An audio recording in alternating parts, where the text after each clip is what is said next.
미국 학부 시절 친구네 기숙사 아파트에서 쥐가 자주 나온다는 말을 들었을 때만 해도 그저 남 얘기인 줄만 알았습니다.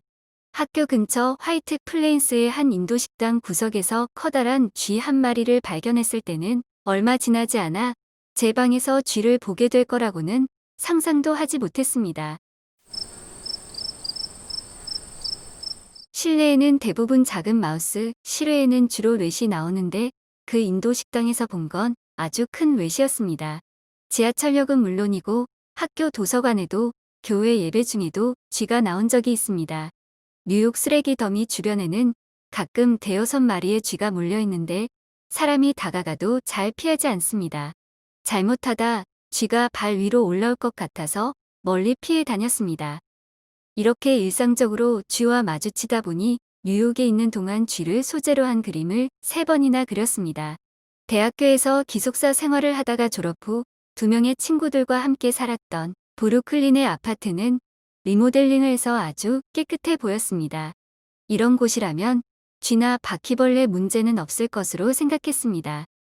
그런데 몇 달이 지나지 않아 부엌에서 바퀴벌레 몇 마리가 기어 나오기 시작했고 어느 날 밤 스탠드만 켜놓은 어두운 방의 한쪽 구석에서 작은 생쥐 한 마리가 소리 없이 빠르게 달려가는 것을 보았습니다. 전기 벽난로 뒤로 사라진 쥐를 뒤쫓아 벽난로를 옮겨놓고 보니 구멍이 하나 있었습니다. 그날 밤 잠이 들면 쥐가 나와 침대로 올라올 것만 같아서 새벽 6시경까지 불을 켜놓고 잠을 자지 못했습니다. 다음날 철망과 테이프로 구멍을 철저히 막았습니다. 룸메이트들도 방과 거실에서 쥐를 발견하기 시작했습니다. 쥐 한 마리가 벽에 걸어놓은 제 그림 뒤로 달아나는 것을 본 적도 있다고 했습니다. 부엌 바닥에 끈끈이 쥐덫을 처음 설치한 날 밤 생전 처음 소름 끼치는 쥐의 비명을 들었습니다. 작은 쥐 한 마리가 어찌나 시끄럽게 울어대는지 그 소리가 너무나 끔찍해서 방 밖으로 나가보지도 못했습니다. 다행히 룸메이트의 남자친구가 와 있어서 끈끈이에 붙은 쥐를 처리해 주었습니다. 검은 비닐봉지에 담아서 밖으로 가져가 발로 밟고 쓰레기통에 넣었다고 합니다. 그 후로 저와 파나마인 룸메이트는 여러 종류의 쥐덫을 사서 쥐가 좋아한다는 땅콩 버터를 발라두고 쥐를 없애기 위해 노력했지만 더는 잡히지 않았습니다. 쥐가 사라진 게 아니라 동료 쥐가 잡히는 걸 보고 영리하게 덫을 피해 다니는 것 같았습니다. 몇 달 후 제 방에서 다시 쥐의 흔적을 발견했습니다. 어디서 나오는지 알 수가 없어 방 구석구석을 살펴봤습니다. 북박이장 안쪽 벽 천장 근처에 큰 구멍이 하나 있길래 막아버렸습니다. 방문 아래 틈도 막고 벽돌벽 사이사이 작은 틈이라도 보이면 다 막았습니다. 그렇게 그 집에서 1년 반을 살았습니다. 캐나다인 룸메이트는 쥐를 크게 신경 쓰지 않는 것 같았습니다. 다른 집에 살 때 토스트기에서 쥐가 튀어나오는 걸 맨손으로 잡아 밖으로 풀어준 적이 있다고 했습니다. 그 토스트기를 계속 사용하고 있었습니다. 그 친구에게는 제가 별것도 아닌 일에 호들갑을 떠는 것처럼 보이는 듯했습니다.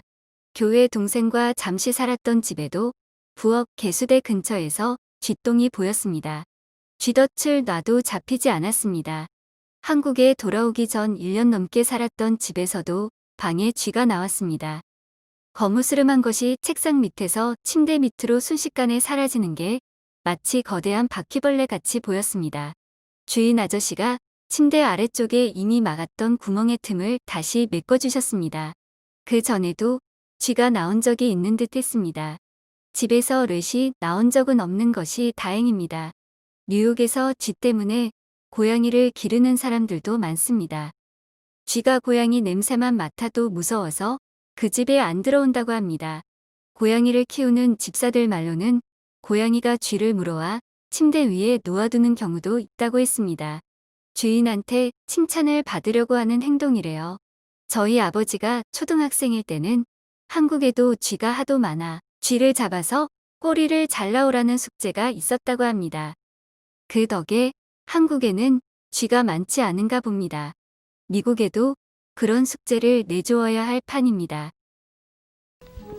그래서 한 쌍의 쥐가 1년 만에 1250마리로 늘어나는 무서운 번식력을 가지고 있는데 이들이 우리 인간에게 주는 피해는 한두 가지가 아닙니다.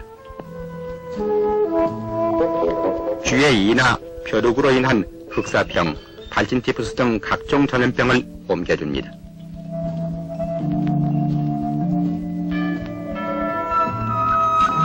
그리고 가재도구와 논두렁 등에 구멍을 내고 가축을 물고 가는 등 그 피해는 이만저만이 아닙니다.